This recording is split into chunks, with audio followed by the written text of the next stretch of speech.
उन्हाळ्याची सुट्टी म्हणजे गावाला कधी पळतोय असं वाटत होतं. पण एकदाचा आमचा ट्रेनचा प्रवास चालू झाला बघा. 9:15ला परफेक्ट ट्रेन आली आणि झुकझुक करत करत कधी लोणावळ्याला पोचली कळालंच नाही. अहो जानेवारी महिन्यात आलो तेव्हा गर्दी नव्हती, पण ह्या वेळेला जरा जास्तच गर्दी होती, कारण का सगळीच पाहुणे मंडळी एक गावाला पळत होती बघा. 1 महिना अगोदर शीट बुकिंग केलेली होती म्हणून बरं झालं. त्या जाऊबाईचा बिरमुटानं आपलं सासूबाई काही नुसता ट्रेनमध्ये नुसता ह्या लोकांनी धुमाकूळच घातलेला होता. मग काय ट्रेनमध्ये रेंज नसते म्हणून मी येतानाच पिक्चर डाउनलोड करून आणले. चणं खात खात खात मस्त पिक्चर एन्जॉय केला. लागली जिथं रेंज येईल का नाही तिथं पटापट स्टोऱ्या टाकत होते. अहो इंस्टाग्रामला फॉलो केलं का नाही नीलम कुंभोडेला, जावा किंवा पटकन फॉलो करा.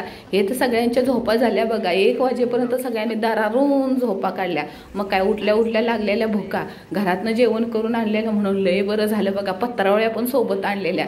3 सीटावर 3 जण बसलो आणि असलं दाबून खाल्लं ना त्यात ट्रेनमधली लस्सी. काय मज्जाच ट्रेनची बाबा प्रवासाची.